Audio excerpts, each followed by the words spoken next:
Thank you, Madam President, members of the board. Just wanted to share with you some of the information that I shared in a video. Probably go in a little bit more, but it's basically the same thing. But I think what's important, since I've been here a little over 2.5 months, one of the things that I felt was pretty critical is to have an understanding of where we sit currently, financially. So many decisions are driven off of that, so just trying to wrap my hands and arms around that. So spent a lot of time with the treasurer, and okay, I'm done, go. But anyway, so kind of put it in a little bit of a slide presentation just to kind of keep my thoughts coherent. Just kind of the process and approach. Like I said, just over the course of 2.5 months, just trying to find out and really get to know what our current reality is, regardless of historical content.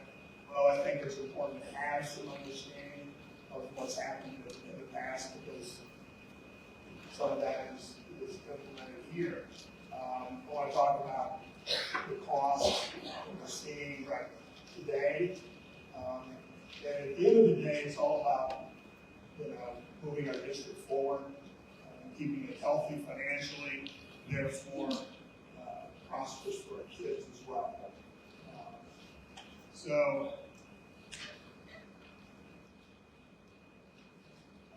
I want to start with this slide. Initially, this is a slide that's shown quite a bit, but it really kind of, tells us the story of where we are at in Ohio, not just here at Forest Hill. This is nothing unique to us, but it impacts us greatly. And House Bill 920 was passed in 1976, and since that time, districts have to continually go back to their publics for operating dollars. Understanding that predominantly the major source of funding for school districts is property taxes. So it's based off of property taxes. This straight line represents revenue. And I have this question again, and I want to make sure we understand that 920 forces our revenues to stay flatline, even if your property taxes go up, or not property taxes, but your property values, which has been happening. There's no doubt about that. Okay? In the world of schools, you have two major figures. You got voted millage, and you got effective millage. Okay? And over time, the only one that's reflected is the effective millage. That's what it takes to get the exact same amount of money that was voted on at the time that any issue was passed. Okay? 920 was designed in 1976 as an inflation buster. There's a few of us that were around then, but that was when there was double-digit inflation. Gas, lines at the gas pumps. I wasn't writing that.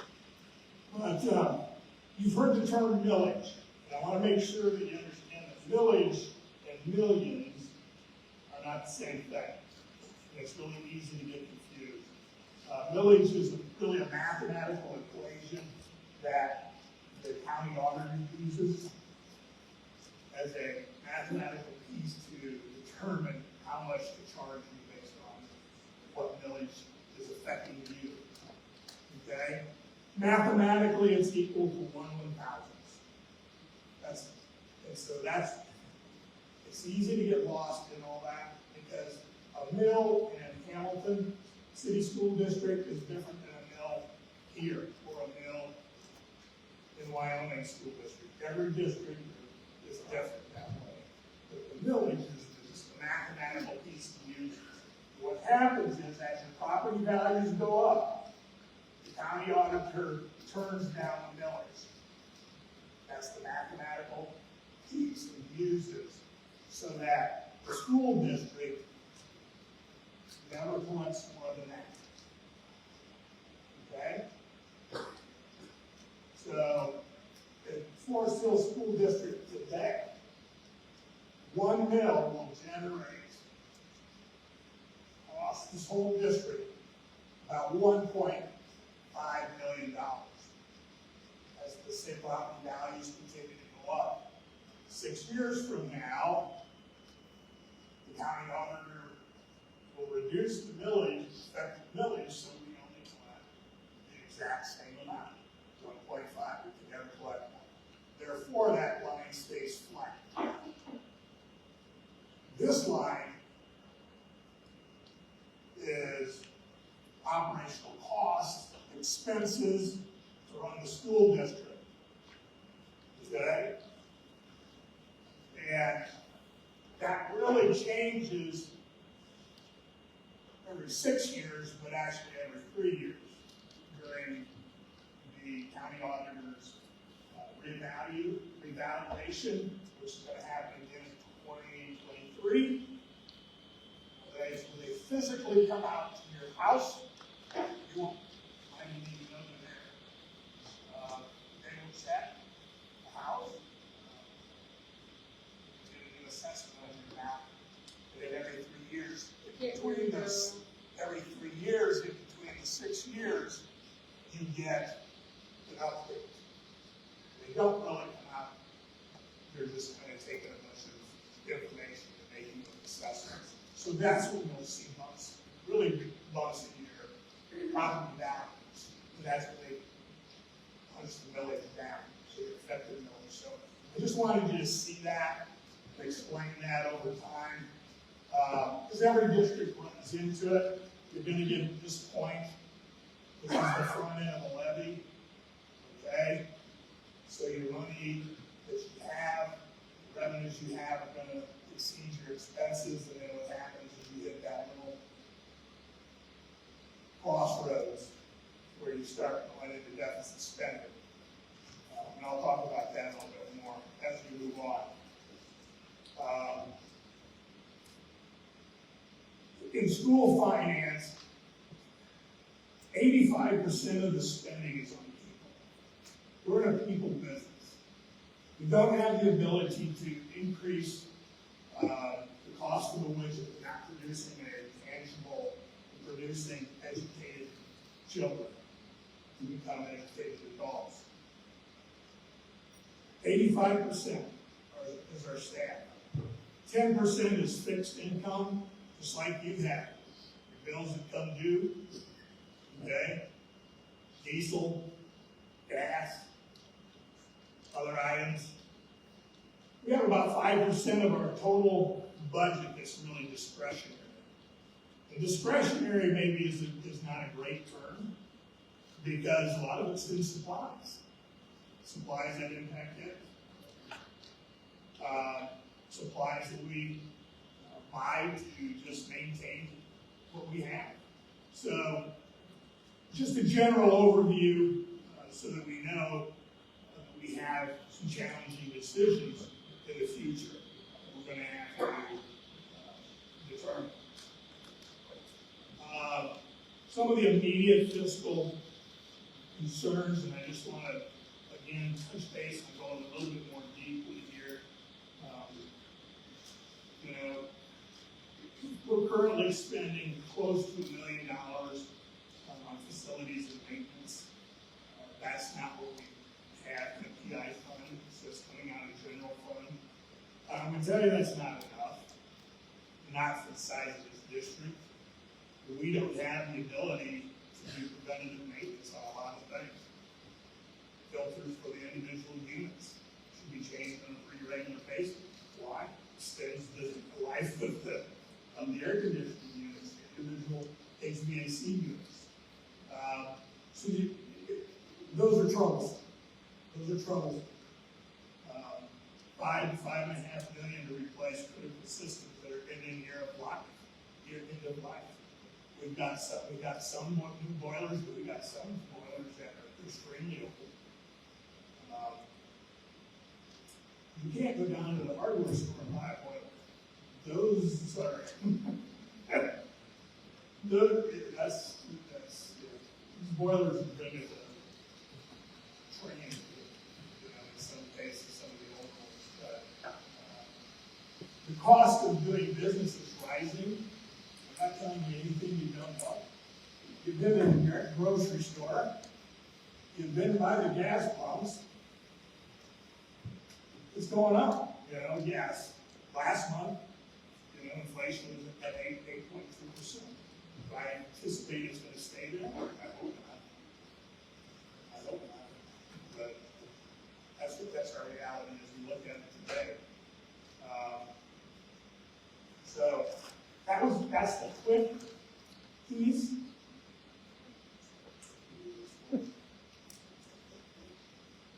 I wanted to show you a little bit of a 5-year forecast I shared. And this is from May, twice a year. And I'm sure we'll touch bases on this, but twice a year, she is required, as is every school district in Ohio, to turn in a 5-year forecast. It's a living, breathing document. It adjusts. There are things that change and ebb with it, but it gives you that snapshot of where you're at currently and trying to project you out 5 years so you can make critical decisions. Okay? One of the things that I always look for, and I'm right by the treasurer, so she can jam and that wrong. So, but a healthy district has at least 60 days of operating dollars. That's pretty good. And you're really trying to shoot for that. If you get below that, you start getting in trouble. And that's what this line kind of represents. This is how you start ending balances start going way down. This shows you revenues versus expenditures. So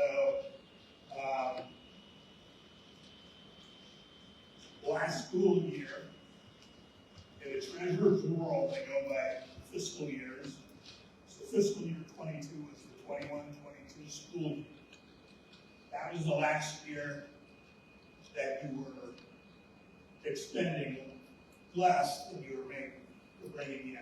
Okay, so when I say that, I'm starting to get pretty closer.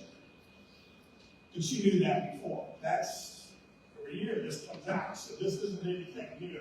This year, we are in deficit spending, which means we are spending more than revenues produced. All right, that's my stuff.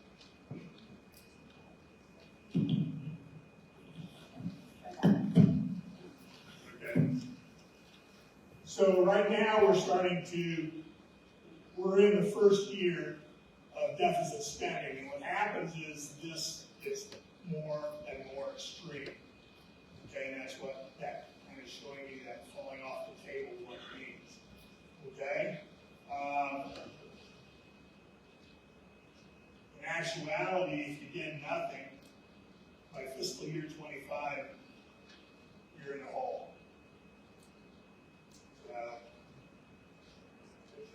That's what that is. It's below the graph. So, we're not going to get there. We're going to fix things. We're going to try to find the answers and solutions. And so I'll come back a little bit more, but again, just trying to show you that piece to kind of help you understand kind of what I'm seeing. When you look at a historical context, our PI fund, which is a permanent improvement fund, okay, that's a fund that is established outside of your general fund, okay, in Ohio law, and it can only be used to address capital improvements or to address maintenance things and items that have a lifespan of 5 years or more, okay? Buying a bus comes out of capital improvement, okay? example. A roof would be another example, come out of PI. Boilers repair, if that technology can come out of that. So it's critical. I think that people have a permanent improvement levy on their books. I think it's very, very important. Forest Hills has a 0.5 mil permanent improvement levy right now in the books. I believe it was passed during the 2014 bond issue. But here's an example of effective millage. When that was passed in 2014, you collected a full half a mil. Okay? Today, the auditors already reduced it down to 0.41 mils. That's so that the school cannot collect any more than what was passed back in 2014. Okay, that's how that reduction, that millage is a reduction factor by and large. It reduces the amount, so you get the exact same amount. Now, to emphasize, Hamilton City School District, just grab one. They have 4 mills. Their millage right now today is about the same. So 4 mills. That actually raises about $4 million annually. Okay? So they're about a 1-to-1 about. Loveland Schools, 2 mills that collects $3 million. It shows you the difference. Okay? It has to do with property values in Loveland are higher than property values overall in Hamilton. That's how that happens. Okay?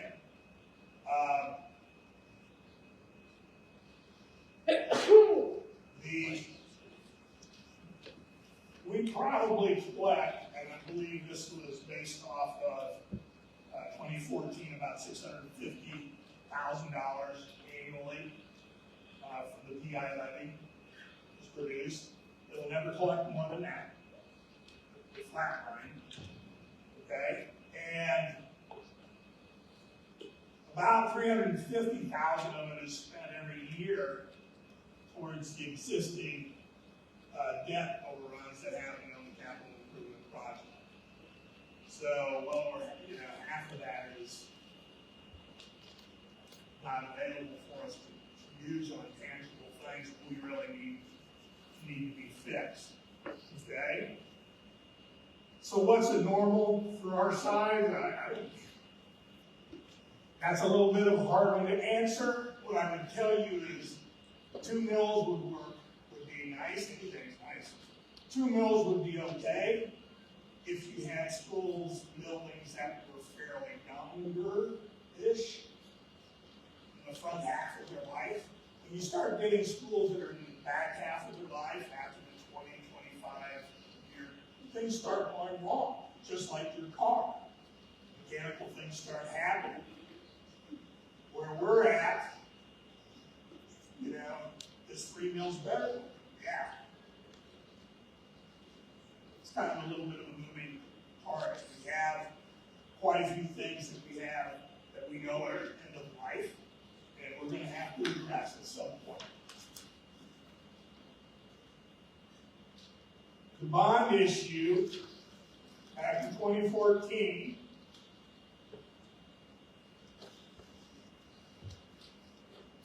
raised $103 million for much needed improvements. And but what happened, I think what's important is what did you get? Wilson Elementary, absolutely much needed. Okay, I went back and looked at some of the OFCC numbers on what those buildings were like. It needed to be replaced, okay? And I'll talk about that in a minute, but you got Wilson Elementary, much needed. Every school got a front vestibule, security entrance, important, absolutely. I think other things that's the boilers. It's going to replace them all. We've got some. much needed again. Got four buildings. Had air conditioning added, which I know that's important. So those were the major pieces. Was there more? Yeah. But there were a lot of overruns too. Why? Listen, I wasn't there. There's a lot of pieces that impact that. Construction managers. How good are they in terms of being able to tell you how much something costs? Construction overruns. There's a variety of things that can happen. What was the economy doing? In the area. So there's a lot of pieces that are moving there. All I can tell you is what I see in the numbers. You had $3 million that came into technology and furniture additions. $3 million, another $3 million out of PI funds. The budget was exceeded by $2.4 million. You're talking about overruns that hit the $10.24 million. That's pretty close.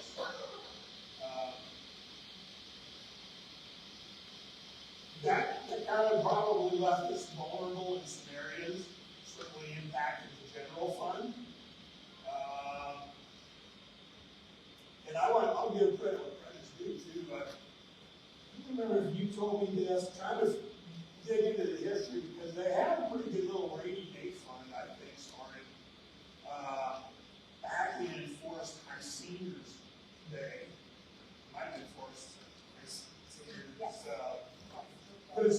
But that was when there was interest being given on your dollar. You go, but you put money in your savings account, you actually got an interest rate. And it's gone, so they built up some money. And it got used. And so the rainy day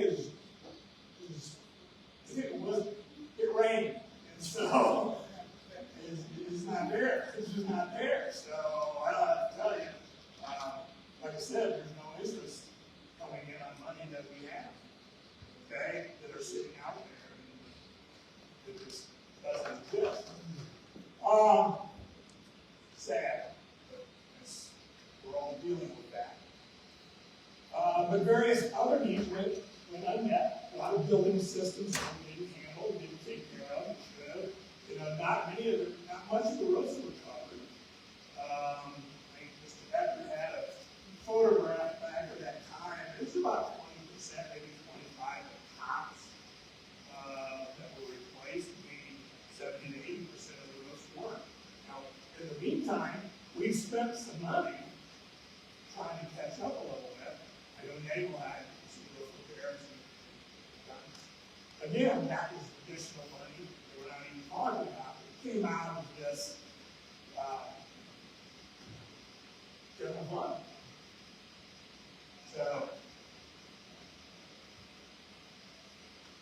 So we got some major costs that we're going to be facing. Okay? OFCC, which is the Ohio Facilities Construction Division, came in here in 2010, and they've assessed all of our buildings. So you're talking about 22, almost 10, almost 12, 13 years ago. 3 of the buildings met what they call the 2/3 threshold. What that simply means is if you're using state dollars, OFCC monies, if the cost to build a new building, okay, was 2/3 what it costs to renovate, you got to replace. They won't give you a dime for it. So to renovate, if it was 66% more, 67%, they would say you get nothing. You got to tear the building down, you got to start new. It's cheaper to build than to renovate. At that point in time, you had 3 buildings, attics, some at Wilson that were above the 2/3 threshold, and you at 4 other buildings that were near it. It's just, that's historical. So, as you move into it, you'll never be able to see that. I can barely read it here. The point of it is, if you can read this line shows the age of the buildings. Sorry. I had to add 12 years to each one of them. Obviously, Wilson's no longer there, but all the buildings except for Nagel and Turpin High School are 50 years or more in age. Nothing wrong with 50. You don't mistake about that. But the point being is things start wearing out. That's the point I'm getting. That's why it's hard to say it's 2 mil and we're going to do the levy the right number is 3 mil. Well, based on the age of these buildings, my concern would be that might push more. Because you just got one thing you're going to have to fix. But like I said, anything's better than nothing. So that's kind of the piece I wanted to share with you on that. Sorry, that was so bad. But some of the urgent things that we have coming up is about $2.9 million in roof repairs and replacements. We have to do it all at one time. It just depends on how many buckets we want to keep out. That's not the way to fix roofs, is using buckets to catch water, because the water leaks, it damages the roof, the sub-roof, and other systems. So we have over 300,000 square feet that weren't touched during the initial bond project. Asphalt. Anybody drive around Turpin this summer? Yeah, I mean, you can't cold patch your way to solid asphalt. It only works for a while, and if you don't replace asphalt within a timely manner, then you're going to run into some huge money, because then you can't just scrape it off and put a layer down, which is still expensive. And we've done that in chunks. We've done that in pieces, but we got more to do at just say Turpin, for example. But we have millions of square foot of parking lots and roadways that are ours. So it's expensive. We got surveillance videos, system upgrades. We've got quotes coming in for those, because we're trying to get grants. We're trying to find any way we can to pay for those things. Those are needed. Those are much needed. Buses. We're probably 1.5 or 1.3 million that we need right now to replace buses. Typically a bus is good. End of life is 15 years-ish. That's kind of what we use.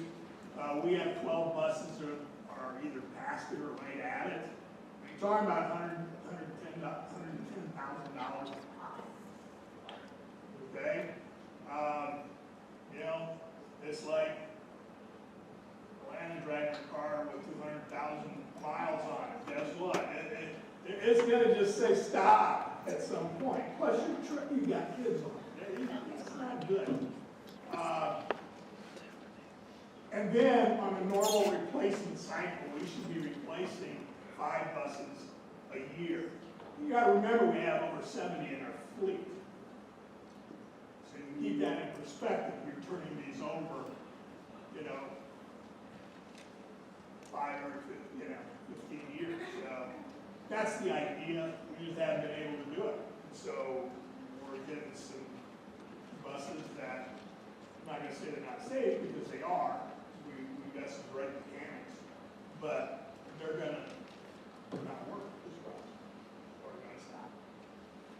Obviously, we have some big budget items in athletics, and as well as our arts. Some people think it's important, some people don't. Depends on who you ask. You got a kid that's in athletics, then I think it's pretty important. But I think if you're going to talk about a comprehensive high school or a comprehensive junior high or a comprehensive school district in general, they have healthy extracurriculars.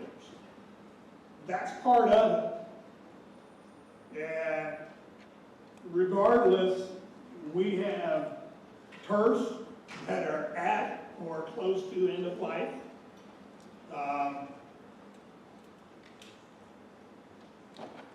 Tracks. I took a little walk around Anderson's track. Game the other night.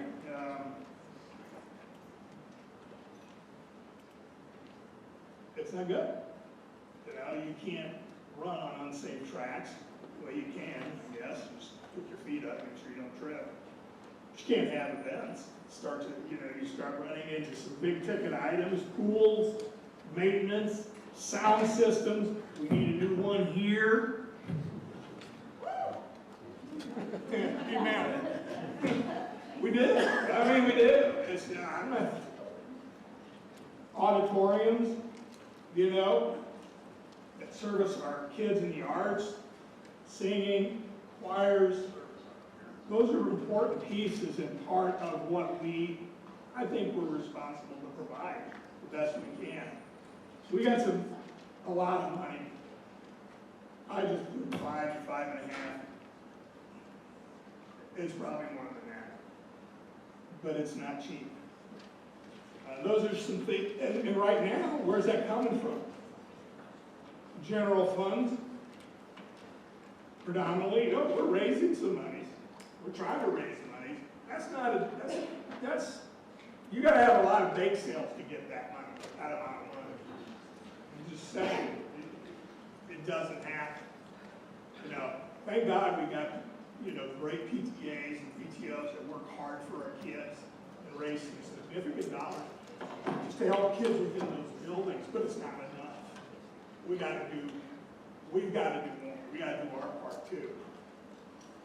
And so,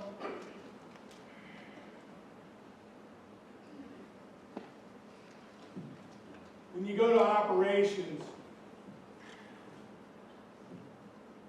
with 85% of our budget in personnel, every reduction impacts kids. Yeah. We say, make some more cuts. Make some more cuts. Which program? Which people?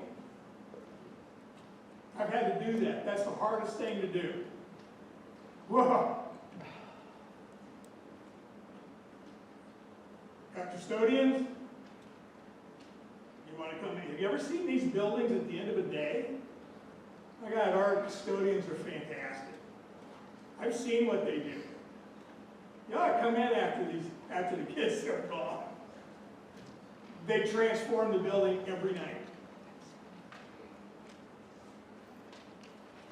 We've already reduced the equivalent of 20 full-time equivalent or 14 teaching positions by attrition since 2018.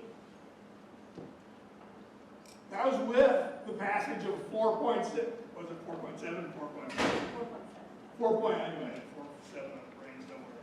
4.7 in an operating issue back then. We were still trying to reduce. That's a hard pill to swallow. Hey, pass this, and by the way, we're still cutting.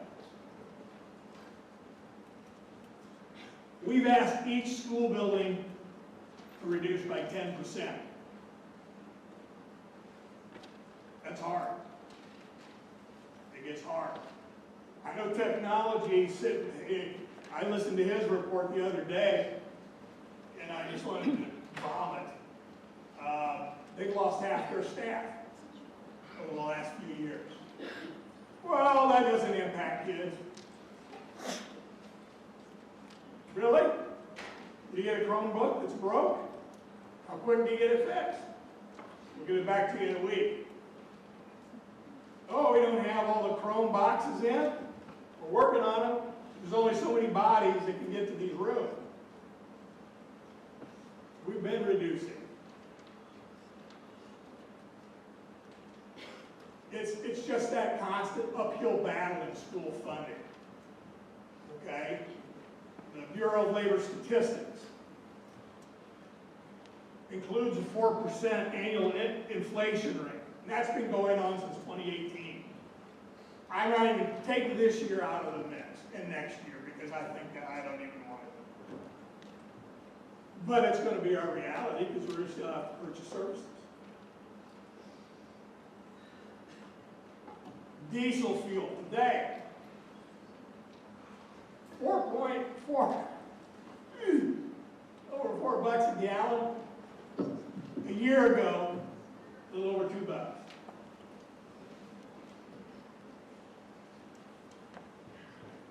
So that's what you're facing. That's what we're doing. So we're way over here.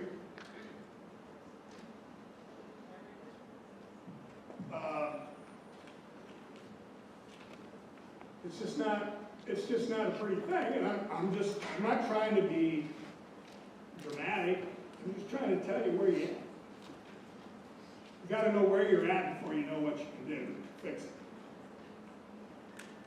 This is another one that's hard. I got to thinking about it afterwards. This is probably not. This just kind of shows inflation. Okay? The blue line is all items. The red line is items minus food and energy. Because we know what food and energy is doing. Oh my gosh. Like I said, I got to fill up. Going home. Always makes me excited. It's just going up. What I want to also tell you, and I think I mentioned this to you way back when I first met all of you, regardless of what people tell you, you cannot cut your way to fiscal health in school finance. It is different than a Procter & Gamble. It is different than a regular type of business where I can control the costs, or I can pass those costs off to the consumer. I can increase my revenue. I don't have the ability to do that. 920 won't let me. Just doesn't. So we can't keep reducing and reducing. You just can't do it. Our maintenance staff. Little shout out to Larry Corley. I don't even know if Larry's here. But how he does what he does, I don't know. There's only about 4 of them in that department with Larry. There probably needs to be about 10, very least. But the problem is when you reduce those guys, then all of a sudden you can't do regular scheduled maintenance. Go back to the filters. You go back to all those little things. You don't change the oil in your car, eventually it's going to seize up. Got to change the oil. Got to do those preventative maintenance things. It's really a challenge for him to do those things. But I tell you what, the guy does an amazing job. But we need to get him some help. We've seen that. I've talked enough about it. At the end of the day, we got to kind of think and change what we're doing.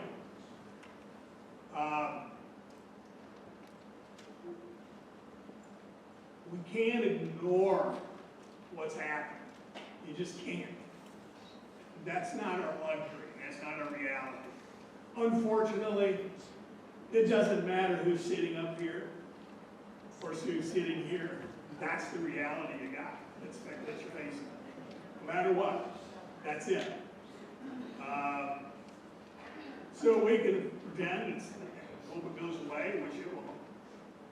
You know, we've got some challenges that we're going to have to continue to think about.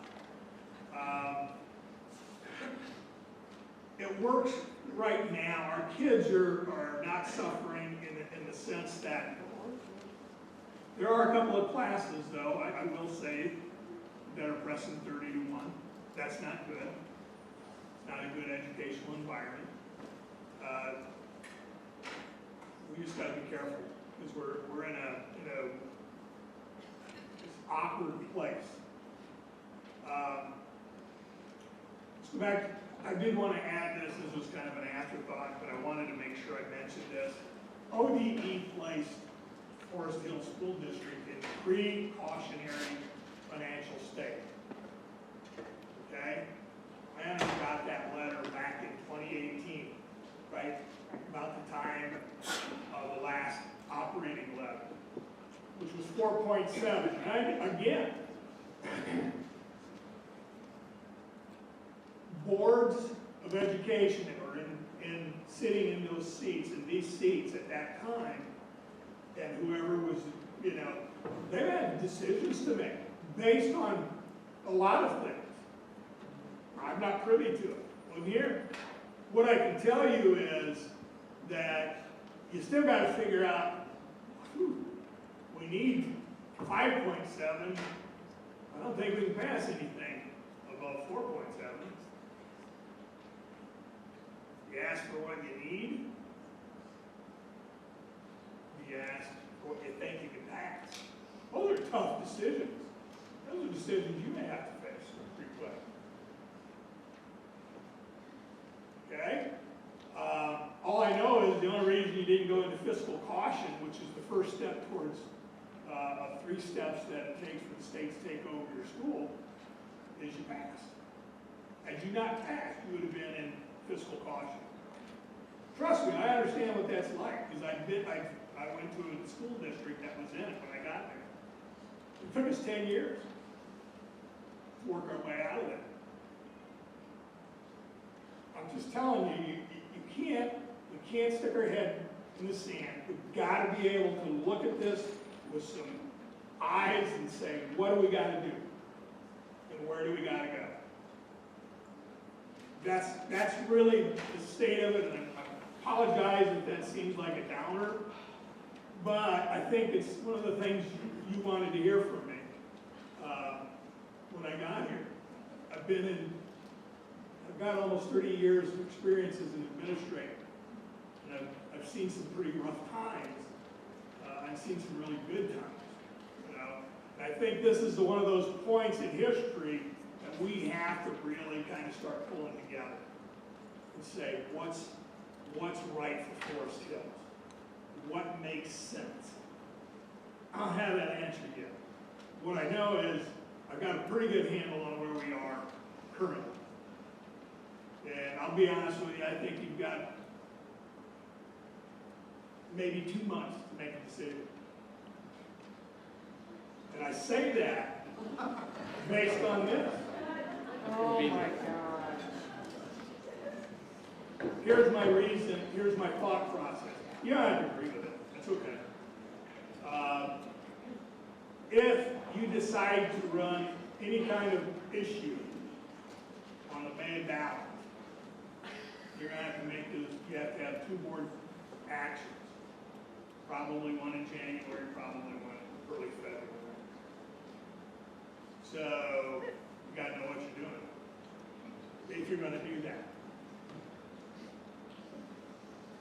Based on the 5-year forecast alone, if nothing were to change, 0 were to change,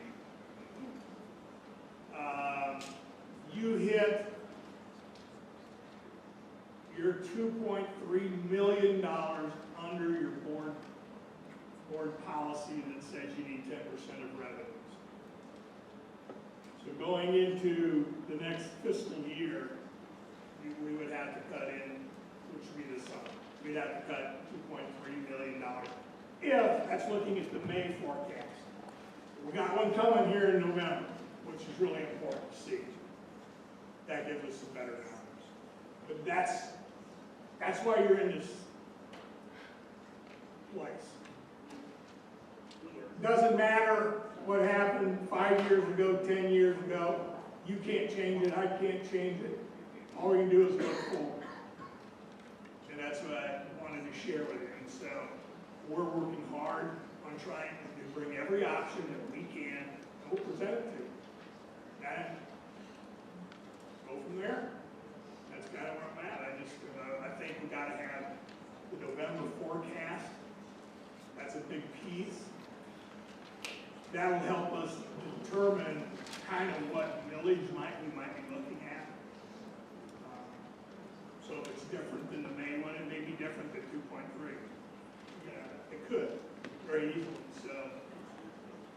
be interested in that, and I know Alana's working on it. That's a headache, that's a tough thing. She'll spend quite a bit of time between now and presenting that in the numbers.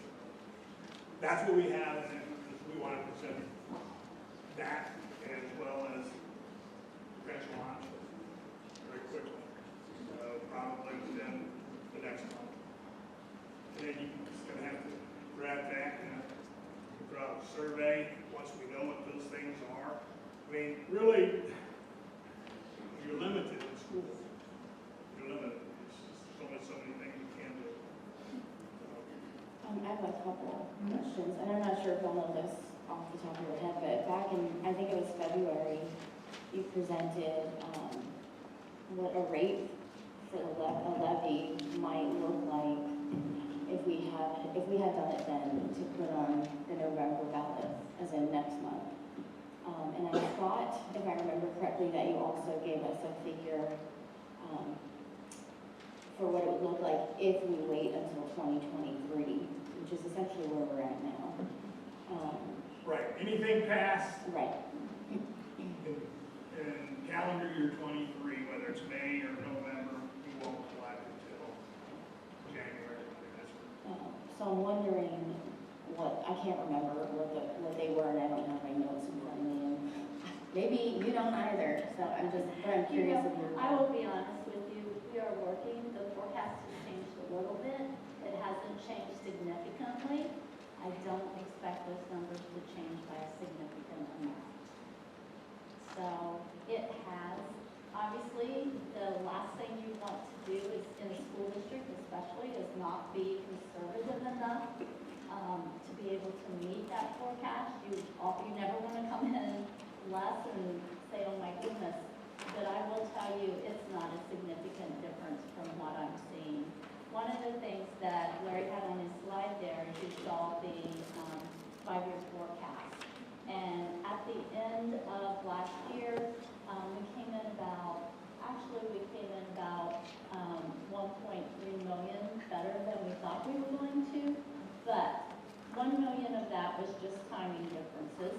So it just moves to the next year. It were expenditures in teaching and learning that they weren't ready to pull the trigger on certain things that we're carrying over that budget into this next year for them. But we did into the good about 300,000. On our general fund budget, our expenditures are around 93 million this year. That's not a significant amount. So we know the numbers haven't changed all that much. So, and again, November is the first time that the 5-year forecast is due, so we'll be bringing those. And just a point of history, sorry, I'm just making whatever that's called. Larry mentioned that we were on that list in 2018. We weren't. There had not been a levy passed in this district for about 7 years. And in 2019, we finally had a levy on the ballot, and the community spoke up loud and clear. It didn't just barely pass. I mean, Sarah, go, I see you. What was the percentage? Do you recall, like 64% or something? The record voter turnout, the record percentage. It's 56. Yeah, It's so, somewhere 56 to 58% positive. Sarah, do you remember? I don't remember exactly. record voter turnout and record support of the levy. And so, I think part of that problem was that levies in Ohio are meant to last approximately 3 years. And the previous folks had stretched that to 7. And then the time came and this community gave a resounding yes, and we will support this levy. So I just wanted to add that because I think that's an important thing to note as well. And this last one, if there was one now, it would have stretched 4 years instead of the 3 as well. So. Madam Chair, if I could add a couple of things. I just want to highlight what the superintendent said about levies. And we know, those of you who were here when the board voted to put that 4.7 mil levy on, knew that there was discussion at the time that hit that intersection with what you actually need and what you think your community will support. And as he mentioned, we were facing fiscal caution, and it's very important for us as a school district to be conservative on what we asked for, because we only had that one chance. And then it would have been another year before we received revenues. So again, you make the best decisions you can with the information that you have at that point in time. And I think that's just what we're trying to do now. We'll have more information next month from the operational side of the house. But I think we do need to start to address our facility needs, as all school districts do. When the money gets tight, the last thing you want to cut is the instructional area. And that's what's been done in this district. But the problem has been, we've now gotten to the point where the roofs, and there are significant capital expenditures that really need to be addressed. We're a great school district, and we need to make both sides of the house, the operational and the capital improvements,